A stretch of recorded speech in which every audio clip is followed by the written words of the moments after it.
अस्सलामुअलैकुम। तो ninth class बच्चों, हम यूनिट नंबर 7 कोऑर्डिनेट ज्योमेट्री पढ़ रहे हैं और इस लेक्चर में हम 7.2 क्वेश्चन नंबर 10 से स्टार्ट करेंगे। क्वेश्चन नंबर 9 तक इससे पिछले लेक्चर में मौजूद है। अच्छा देखें, इसमें हमने अब क्या करना है, convert each of the following equations into slope intercept form, two intercept form and normal form. इससे पहले भी हमने इक्वेशंस ही ड्रा किए हैं। ये हम लोग स्ट्रेट लाइन की इक्वेशंस बना रहे थे पिछले जो 9 क्वेश्चंस थे उनमें भी, और उनमें हमारे पास कुछ पॉइंट्स गिवन होते थे। किसी में पॉइंट गिवन था, किसी में स्लोप गिवन थी, किसी में 2 पॉइंट्स गिवन थे। तो इसी तरह से उनकी इन जो भी रेफरेंस गिवन होते हैं उनके अकॉर्डिंग ही हमारे पास उनके नाम होते हैं। ठीक है, स्लोप इंटरसेप्ट फॉर्म थी, इंटरसेप्ट फॉर्म थी जिसमें एक्स और वाई इंटरसेप्ट गिवन होते हैं, और इसी तरह से हमारे पास नॉर्मल फॉर्म भी थी, सिमेट्रिक फॉर्म भी थी। ये सारी फॉर्म्स जो थी हमारे पास, अगर पॉइंट्स गिवन हो तो उनके अकॉर्डिंग किस तरह से इक्वेशंस बनाते हैं।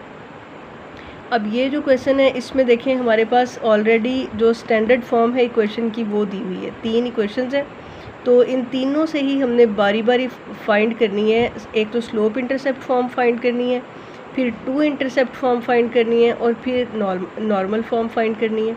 ठीक है, तो बहुत इजीली आप इनको फाइंड कर लेंगे। अच्छा ये देखें, सबसे पहले तो स्लोप इंटरसेप्ट फॉर्म क्या होती है। इसकी फॉर्म ये है y = mx + c, जिसमें से m जो है क्या है, ये स्लोप है, और c जो है ये इंटरसेप्ट है, y इंटरसेप्ट। तो जब हम स्लोप इंटरसेप्ट फॉर्म बनाएंगे तो इक्वेशन को इस फॉर्म में कन्वर्ट कर लेंगे। अब ये वाली हमारे पास गिवन इक्वेशन है, तो इसको देखें, यहाँ से देख के आपको पता चल रहा है कि आपने y को एक तरफ रखना है और बाकी सारी वैल्यूज़ दूसरी तरफ चली जाएंगी। तो ये यहाँ पे देखें -4y = ये इधर आके -2x और ये इधर आके -11 हो जाएगा। उसके बाद ये देखें y के साथ जो है वो -4 लिखा हुआ है, इसको हम यहाँ ला के इन दोनों टर्म्स के साथ डिवाइड कर लेंगे। तो ये हमारे पास इस तरह से आ जाता है x डिवाइडेड, ये दोनों कैंसिल भी हो जाते हैं, 2 2s are 4, और यहाँ पे कुछ नहीं कैंसिल होता, ये माइनस और माइनस प्लस हो जाएगा। तो ये हमारे पास आ जाता है y = x/2 + 11/4। अब ये देखें यहाँ पे जो x के साथ 1/2 है, ये m, ये इसी फॉर्म में ही आ गया ना हमारे पास स्लोप इंटरसेप्ट फॉर्म में। जो x का कोफिशिएंट है वो क्या होगा, m यानी स्लोप, और c जो है ये y इंटरसेप्ट है। ठीक है, सिंपल। उसके बाद नेक्स्ट देखें, अब हमने यहाँ पे फाइंड करनी है टू इंटरसेप्ट फॉर्म। तो टू इंटरसेप्ट फॉर्म क्या होती है, x/a, x उसके साथ x इंटरसेप्ट और y उसके साथ y इंटरसेप्ट, और = 1। यानी अब हम जो इक्वेशन बनाएंगे उसमें इक्वालिटी के इस तरफ 1 होना चाहिए। तो इक्वेशन हमारे पास ये वाली है, इसी से ही हमने ये इक्वेशन बनानी है इस फॉर्म की। तो कांस्टेंट को आप इधर लें, उसके बाद हमें इक्वालिटी के इस तरफ 1 चाहिए। तो जो ये कांस्टेंट है इसके साथ ही हम तमाम टर्म्स को डिवाइड कर देंगे। ये कांस्टेंट जब अपने साथ ही डिवाइड होगा तो ज़ाहिर है इसका आंसर 1 आ जाएगा, और क्योंकि हमने इसको डिवाइड करना है तो हमें तमाम टर्म्स को ही डिवाइड करना होगा। तो ये देखें, अब ये डिवाइड करके अब अगर कुछ कैंसिल होता है तो कैंसिल कर लेते हैं, इनमें तो कुछ भी डिवाइड नहीं होता। तो जो ये अब ये देखें, ये इसमें हमारे पास इस तरफ 1 आ गया। अब जो इसकी फॉर्म है इसमें क्या होता है, हमारे पास न्यूमरेटर में सिर्फ x और y होते हैं, बाकी जो वैल्यूज़ हैं वो डिनोमिनेटर में आएंगी। तो यहाँ से देखेंगे x को ऊपर रहने दें और यहाँ से इस y को ऊपर रहने देंगे। ठीक है, अब x / -11 है, तो ये 2 इधर आके 11 के साथ डिवाइड हो जाएगा, और ये y / 11, और ये 4 फिर इस 11 के साथ भी डिवाइड होगा। तो ये हमारे पास कौन सी फॉर्म आ जाती है, ये हमारे पास टू इंटरसेप्ट फॉर्म आ गया। ठीक है, उसके बाद नेक्स्ट देखें नॉर्मल फॉर्म। अब नॉर्मल फॉर्म क्या होती है, तो नॉर्मल फॉर्म की इक्वेशन जो होती है वो ये होती है, x cosine α + y sin α। Alpha क्या होगा यहाँ पे, ये वो इंक्लिनेशन है जो स्लोप के साथ होता है। ठीक है, एंगल, तो = p, और p क्या है, परपेंडिकुलर है।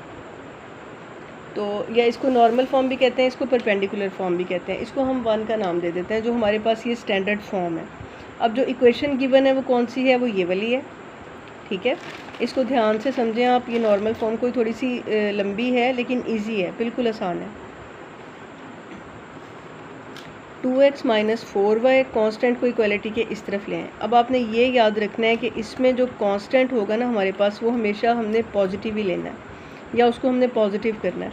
तो अब अगर ये यहाँ पे -11 है, माइनस आ रहा है, तो हम ये सारी इक्वेशन को अगर माइनस के साथ मल्टीप्लाई कर दें तो ये देखें सब के साइंस चेंज हो जाएंगे और ये प्लस हो जाएगा। उसके बाद हमने जो है वो मैग्नीट्यूड फाइंड करना है। इक्वेशन का मैग्नीट्यूड कैसे फाइंड करते हैं, ये ए स्केयर प्लस बी स्केयर, यानी एक्स और वाई के कोफिशिएंट्स का स्केयर और उसका फिर आपने स्केयर रूट ले लेना है। इस तरह से मैग्नीट्यूड फाइंड कर लेंगे। तो ये ए का स्केयर प्लस बी का स्केयर, यानी ये 2 2 ज़ार 4 और 4 4 ज़ार 16 is equal to under root 20 बनता है। 20 के फैक्टर्स बना लें तो ये 2 अंडर रूट 5 आ जाता है। समझ आ गई। अब जो मैग्नीट्यूड आपने फाइंड किया है उसको इक्वेशन की जो तीनों टर्म्स हैं उनके साथ डिवाइड कर देना है।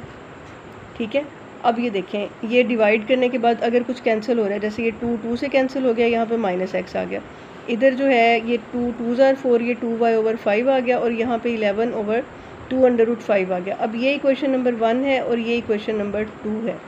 अब अगर हम इन दोनों इक्वेशंस का कंपैरिजन करें तो आपके देखें x के साथ लिखा हुआ है कोसाइन अल्फ़ा, इसका मतलब है यहाँ x के साथ जो ये लिखा हुआ है minus under root 5 x divided by minus under root 5, यानी -1 बाय अंडर रूट 5 जो है वो क्या होगा, कोसाइन अल्फ़ा के इक्वल होगा। इसी तरह से y इधर ही है, ये देखें, और साइन अल्फ़ा किसके इक्वल होगा, 2 अंडर रूट 5 के इक्वल, और इक्वालिटी के इस तरफ वाली वैल्यू को हम कहेंगे कि ये p यानी परपेंडिकुलर की वैल्यू है। अच्छा, अब ये देखें, इसको मैंने इधर दोबारा ये लिख लिया। ठीक है, अब अगर आप इसको कंपेयर करें ना इसके साथ, ये देखें x तो x के इक्वल ही है, यहाँ से ये जो कोसाइन अल्फ़ा है ये -1 ओवर अंडर रूट 5 के इक्वल है, और ये y के इक्वल है, और साइन अल्फ़ा किसके इक्वल है, 2 अंडर रूट 5 के इक्वल। ठीक है, तो अब ये देखें, अब हमने क्या फाइंड करना है, अल्फ़ा फाइंड करना है, क्योंकि हमारी इक्वेशन क्या है, x cosine alpha plus y sine alpha is equal to p। तो p की वैल्यू तो ये आ गई, x और y वैसे ही रहेंगे, तो कोसाइन अल्फ़ा और साइन अल्फ़ा की वैल्यू हमारे पास अल्फ़ा की वैल्यू होनी चाहिए। ठीक है, तो अब अल्फ़ा फाइंड करने के लिए हम क्या करेंगे, हम टेंजेंट अल्फ़ा फाइंड कर लेंगे, क्योंकि ये जो हमने स्लोप की जब इक्वेशन पढ़ी है तो वो स्लोप किसके इक्वल होती है, is equal to tangent alpha. तो टेंजेंट अल्फ़ा किसके इक्वल होता है, साइन ओवर कोसाइन के।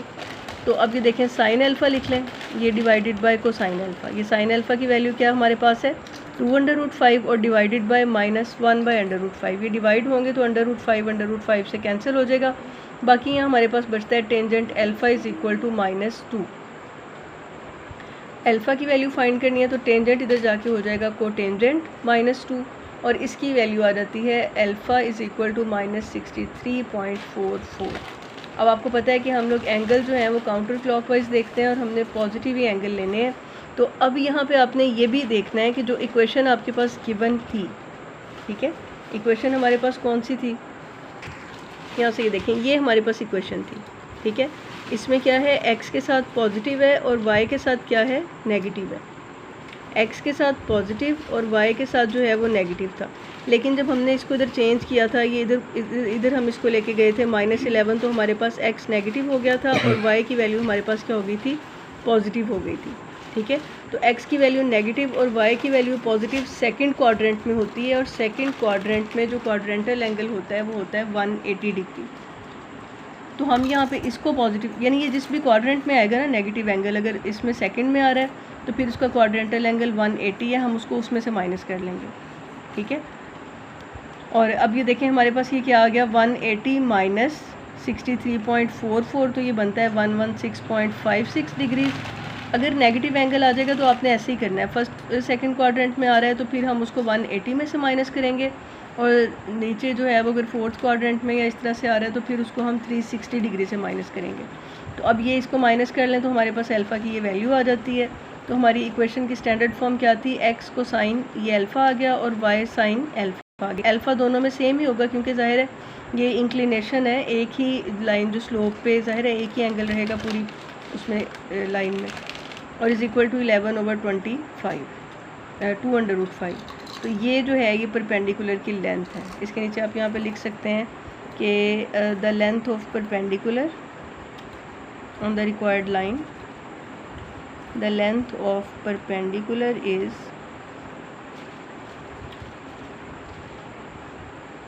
11 डिवाइडेड बाय 2 अंडर रूट 5। इसी तरह से अब हम आते हैं नेक्स्ट इक्वेशन। तो 4x + 7y - 2 is equal to 0। Slope intercept form क्या होती है, ये वाली, ये आपको इसकी फॉर्म से ही पता है कि y को एक तरफ रहने देंगे, बाकी वैल्यूज़ को इक्वलिटी के दूसरी तरफ कर लेंगे।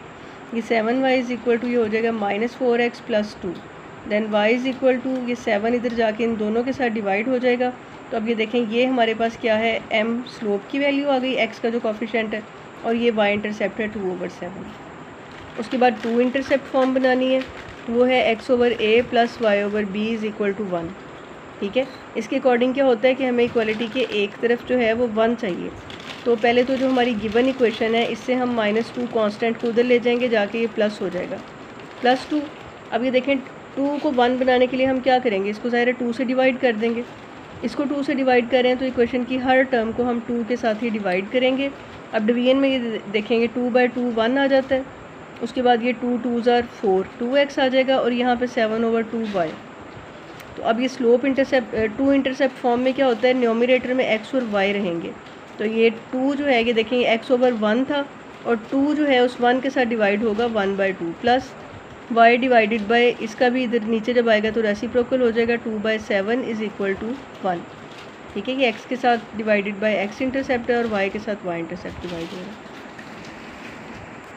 अच्छा, अब ये देखें, नॉर्मल फॉर्म इसकी हमने बनानी है। तो नॉर्मल फॉर्म क्या होती है, ये जो इनकी स्टैंडर्ड फॉर्म्स हैं, ये तो आपको याद करनी पड़ेंगी ना, ये आपने याद कर लेनी है बस। उसके बाद क्या है, जब आपने नॉर्मल फॉर्म बनानी है तो आपने सबसे पहले यही करना है, कांस्टेंट को इक्वालिटी के दूसरी तरफ ले जाएं। अब देखें, अब कांस्टेंट पॉजिटिव ही है।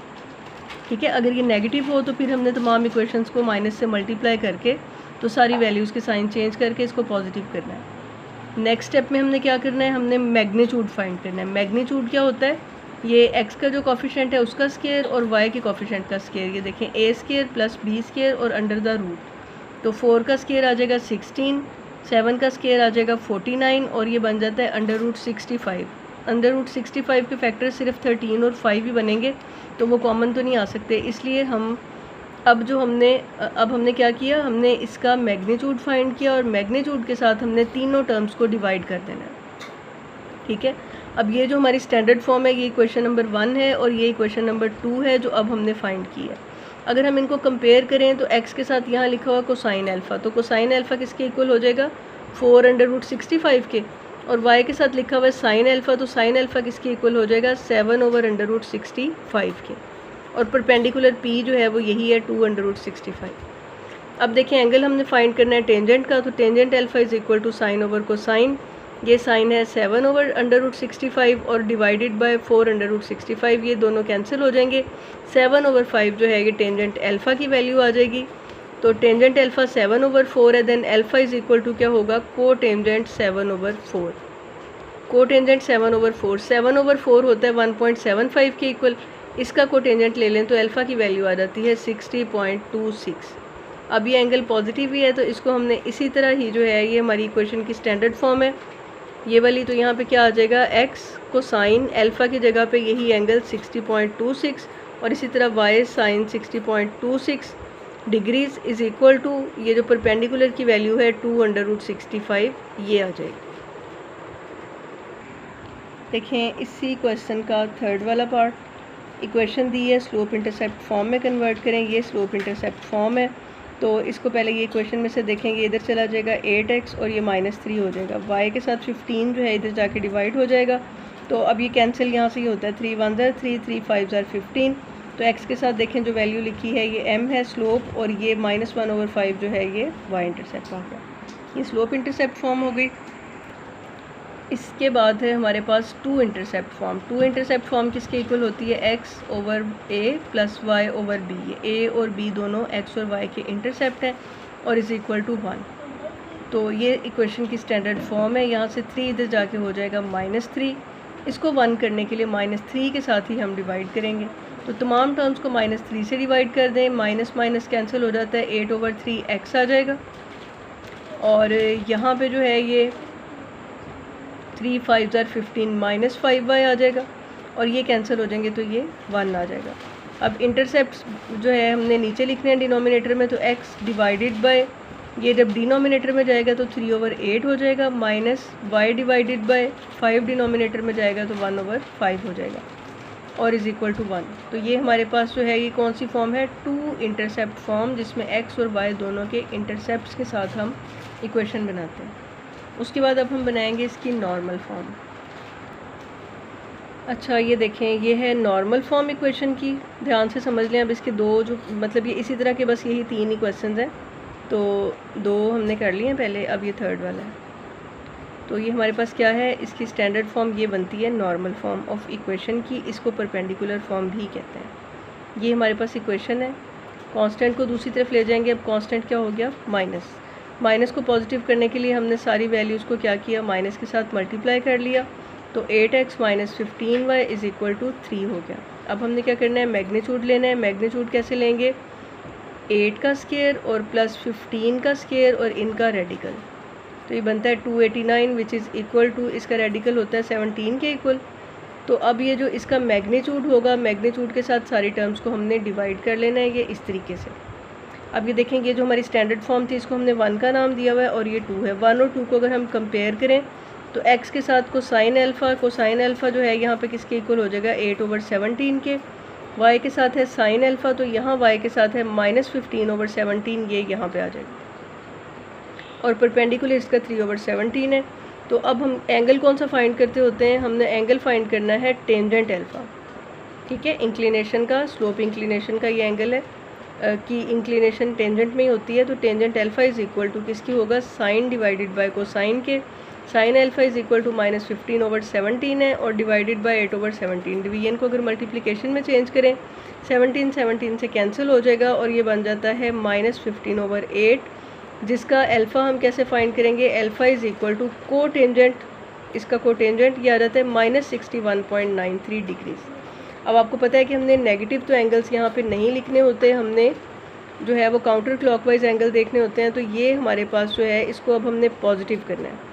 अब जैसे मैंने आपको पहले बताया था कि ये x और y की वैल्यूज़ पे डिपेंड करता है कि इसको हमने 180 में से माइनस करना है या 360 में से। अब आप ये देखें, x की वैल्यू पॉजिटिव है और y की वैल्यू क्या है, नेगेटिव आ रही है। मतलब ये आपने वैल्यू यहाँ शुरू से नहीं देखनी, जब हमने यहाँ पे उसको चेंज कर लिया ना, इधर से कांस्टेंट की वैल्यू पॉजिटिव होने के बाद फिर ये देखना है x की वैल्यू पॉजिटिव है और y की वैल्यू नेगेटिव है, तो ये बनता है फोर्थ क्वाड्रेंट। तो फोर्थ क्वाड्रेंट जो है वो एंगल की मेजरमेंट तब तक क्या हो जाएगी, 360 डिग्री। तो हम 360 डिग्री में से माइनस करेंगे 61.93 को, ये जो हमारा नेगेटिव एंगल आया इसको ऐड करेंगे इसमें। तो इन दोनों को जब हम ऐड करेंगे तो हमारा आंसर आ जाएगा 298.07 डिग्रीज़, ठीक है। तो इसलिए ये हमारा जो होगा नॉर्मल किस तरह बनेगी, फिर x को साइन यही वाला एंगल प्लस y साइन यही angle 298.07 is equal to perpendicular की वैल्यू 3/17, ठीक है। और length of perpendicular from origin is 3/17। ये जो पिछले भी दोनों इसके पार्ट्स हैं उनमें भी ये लाइन आपने ज़रूर लिख लेनी। अब हम देखते हैं इसका क्वेश्चन नंबर 11। अच्छा ये देखें यहाँ पे क्या हमने करना है, in each of the following check whether the two lines are parallel, perpendicular या नीदर पैरेलल नॉर परपेंडिकुलर। यानी ये देखें उन्होंने हमें 3 क्वेश्चन दिए हैं, तीनों में उन्होंने 2-2 इक्वेशंस दिए हैं। तो हमने ये बताना है कि क्या ये दोनों इक्वेशंस पैरेलल हैं या परपेंडिकुलर हैं एक दूसरे के, या कुछ भी नहीं है इनमें से। तो हमने ये पहले जो पिछले क्वेश्चंस में हमने ये कंडीशंस पढ़ी हैं पहले कि 2 लाइंस जो होंगी वो पैरेलल कब होती हैं, जब उनकी स्लोप्स जो होती हैं वो इक्वल आएँ।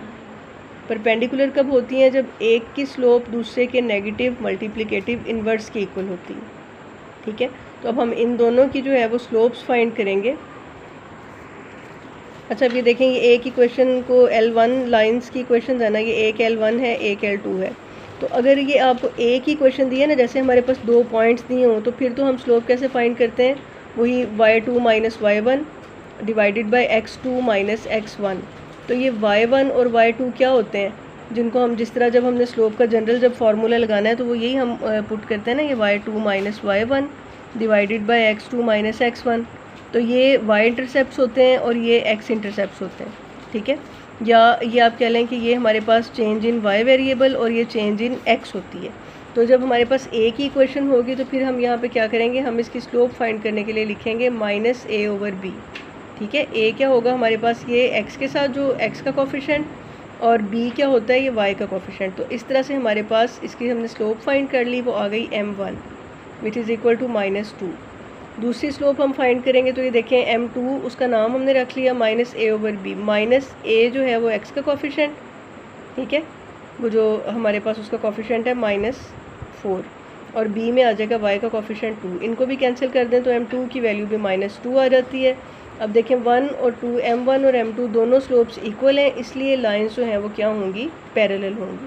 ज़ाहिर है दो लाइंस इस तरह पैरेलल होंगी तो उनकी स्लोप्स क्या हैं, इक्वल हैं दोनों की, क्योंकि उनकी आगे देखें जी, ये हमारे पास फिर इसी तरह दो इक्वेशंस दी हैं। इसकी हम पहले स्लोप फाइंड कर लेंगे। इसको पहले ये अरेंज करके हमने लिख लिया, ठीक है, ताकि ये हमें कन्फ्यूजन ना कोई रहे ना कि पहले हमने x को लिख लिया, इधर आके माइनस हो गया ये +3y और ये -5, इसकी हमने जनरल फॉर्म लिख ली है। m1 स्लोप जो है वो क्या होगी, -a/b -2 divided by 3 is equal to 2/3।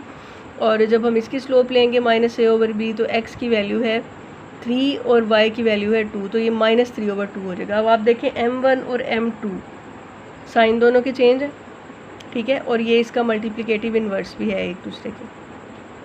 तो m1 is equal to -1/m2, so lines are perpendicular. अगर ऐसी सिचुएशन हो कि दोनों जो हमारे पास स्लोप्स हैं वो एक दूसरे की मल्टीप्लिकेटिव इन्वर्स हैं और नेगेटिव साइन भी उनके चेंज हैं, तो ये क्या होंगे, परपेंडिकुलर लाइंस की स्लोप्स होंगी। उसके बाद है नेक्स्ट आगे इक्वेशन, हमारे पास दो इक्वेशंस फिर इसी तरह दी हैं, इनकी भी हम स्लोप्स फाइंड कर लेते हैं। -a/b, ये -2/4, इसको आप सॉल्व करें तो ये -1/2 आ जाता है, और इनकी स्लोप्स -a/b, ये पहले इसके साथ -1 ये वाला और ये -2, तो ये माइनस माइनस प्लस हो जाता है। तो अब ये स्लोप्स देखें ना तो ये इक्वल हैं, एक के साथ माइनस का साइन है, एक के साथ प्लस का, और ना ही ये एक दूसरे के इन्वर्स हैं। सो नीदर पैरेलल नॉर परपेंडिकुलर, जो दोनों लाइंस हैं ये ना तो पैरेलल हैं एक दूसरे के, ना ही ये परपेंडिकुलर है। अच्छा अब देखें इसके बाद उन्होंने हमें क्वेश्चन नंबर 12 में फाइंड एन इक्वेशन हमने बनानी है ऑफ द लाइन थ्रू -4 7, एक लाइन की इक्वेशन बनानी है और वो लाइन जो है वो पॉइंट -4 7 में से गुजरती है, या ये वाला जो पॉइंट है -4 7 ये उस लाइन पे आता है, ठीक है। तो अब जो है वो क्या है, दूसरा उन्होंने ये बताया है, यानी एक पॉइंट गिवन है और एक उन्होंने हमें कहा है कि वो जो लाइन जिसकी इक्वेशन हमने बनानी है ना वो इस वाली लाइन के पैरेलल है। तो देखें अगर जिसकी हमने इक्वेशन बनानी है उसका हमें पॉइंट गिवन है और एक और लाइन गिवन है, तो अगर हम इस लाइन से स्लोप फाइंड कर लें तो दोनों इक्वेशंस एक दूसरे के पैरेलल हैं, तो जो इसकी स्लोप होगी वही स्लोप हमारी इस पॉइंट वाली इक्वेशन की भी होगी, तो हमारे पास फिर यहाँ से स्लोप भी आ जाएगी और पॉइंट भी गिवन है, तो हम पॉइंट स्लोप वाले फार्मूले के ज़रिए इक्वेशन बना लेंगे। अच्छा अब ये देखें नाउ द पॉइंट्स, नहीं ये यहाँ से हमने इसको क्वेश्चन को स्टार्ट किया है। ये देखें ये हमारे पास है एक पॉइंट और ये पैरेलल है इस लाइन के। Slope of this line, slope का क्या फार्मूला मैंने आपको भी पहले भी हमने किया है, -a/b। अगर इक्वेशन हो तो -a/b हमने सिर्फ लिखना है। -a क्या आ जाएगा, -2 और डिवाइडेड बाय -7, ये 2/7 हो जाता है। As given line is parallel to required line, कि ये जो गिवन लाइन है ये हमारी जो हमने लाइन बनानी है उसकी पैरेलल है, इस वजह से दोनों की स्लोप्स इक्वल होंगी, तो हम जो इक्वेशन बनाने लगे हैं हम उसकी स्लोप भी 2/7 लिख लेंगे। Now the point slope form, अब हमारे पास एक पॉइंट गिवन है जो उन्होंने क्वेश्चन में दिया हुआ है और हमारे पास स्लोप भी आ गई, तो पॉइंट स्लोप फॉर्म क्या होती है, ये इक्वेशन है उसकी पॉइंट स्लोप फॉर्म, इसके हमने क्वेश्चंस पहले किए हैं। तो ये आ जाएगा यहाँ पे y -7, ये इस पॉइंट से देखें ना, इस पॉइंट से y की वैल्यू 7 है और x की वैल्यू है -4, तो ये वैल्यूज़ पुट कर लेंगे हम, y -7 स्लोप 2/7, x ऐसे ही आ जाएगा, फिर ये माइनस और -4, तो ये बन जाता है y -7 इज़ इक्वल टू 2/7, और इस 2/7 को अंदर मल्टीप्लाई कर लेंगे, हो जाएगा 2x divided by 7 minus minus plus 2 4 8/7। अब ये 7 इधर आके हो जाएगा +7, इनके एलसीएम हम ले लेते हैं, 7 एलसीएम आ जाएगा, ऊपर वाली ये दोनों वैल्यूज़ तो ऐसे ही आ जाएंगी क्योंकि इनके डिनोमिनेटर में 7 है, और ये 7 7 हो जाएगा 49 प्लस 8 जो है 57, और साथ ही लिखा हुआ है 2x, ये 7 इधर जाके इसके साथ मल्टीप्लाई हो जाएगा, और इस तरह से हमारे पास इस इक्वेशन की एक जो है वो स्टैंडर्ड फॉर्म या जनरल फॉर्म बन जाएगी। इसी तरह से अब देखें जो है question number 13, find an equation of the line, एक लाइन गिवन है और हमने इसकी इक्वेशन बनानी है, और ये जो लाइन है इसके साथ and perpendicular to the join of a b, ये जो लाइन है इसके साथ एक लाइन परपेंडिकुलर है और वो जो परपेंडिकुलर लाइन है उसके ये दो पॉइंट्स हैं। तो अब देखें एक पॉइंट हमारे पास जो हम लाइन बना रहे हैं उसका एक पॉइंट गिवन है, और अगर हमें स्लोप मिल जाए तो हम आराम से इक्वेशन बना लेंगे। तो पॉइंट गिवन है, और जो इस लाइन के परपेंडिकुलर लाइन है उसके 2 पॉइंट्स गिवन है, तो हम उसके 2 पॉइंट्स की मदद से इसकी स्लोप फाइंड करेंगे और फिर इस स्लोप का नेगेटिव इन्वर्स जब हम लेंगे तो वो इसका स्लोप बन जाएगा। ये देखें, ये हमारे पास पॉइंट ऑफ रिक्वायर्ड लाइन ये है, point of other perpendicular lines, जो लाइन दूसरी इसके परपेंडिकुलर है उसके पॉइंट्स ये वाले हैं, तो हम इनसे स्लोप फाइंड कर लेंगे। यानी ये जो उन्होंने हमें यूँ बताया ना कि अगर आपके पास एक लाइन है इस तरह से और दूसरी लाइन जो है वो इसके परपेंडिकुलर है, ठीक है, तो अगर इसके परपेंडिकुलर है तो हमने इसकी स्लोप फाइंड करनी है। तो जो ये परपेंडिकुलर लाइंस होती हैं ये एक दूसरे की, इनकी जो स्लोप होती है एक दूसरे के नेगेटिव इन्वर्स के इक्वल होती है। तो हम इसकी जो परपेंडिकुलर लाइन है उसकी स्लोप फाइंड कर लेंगे स्लोप फार्मूले से। ये y2 - y1 x2 - x1, उनमें वैल्यूज़ पुट करेंगे तो हमारे पास इसकी स्लोप आ जाएगी 3/5। As lines are perpendicular so slope of required line is -5/3। Sign change हो के उसका इन्वर्स लेके, तो अब हम यहाँ पे पॉइंट स्लोप फार्मूला लगा देंगे। ये यहाँ पे आ जाएगा y -8, m की जगह पे ये जो हमने इसकी स्लोप फाइंड की है -5/3 और ये x -5।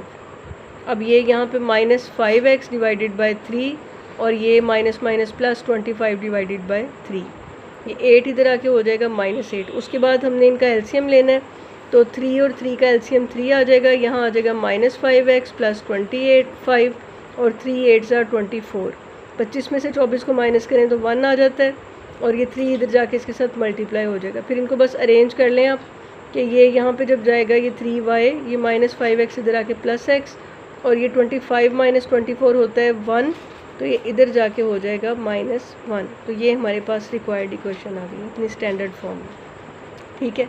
ये अब एक्सरसाइज जो है ये कंप्लीट हो गई है, तो इसके आपने नोट्स बना लेने अच्छी तरह से, और ये बहुत इजी मेथड से मैंने आपको क्वेश्चंस करवाए हैं, ठीक है। इससे ज़्यादा कोई आसान मेथड नहीं है इन क्वेश्चंस को सॉल्व करने का, तो ये आप इनको ध्यान से देखें, समझ लें, तो इंशाल्लाह ये आपको समझ आ जाएंगे।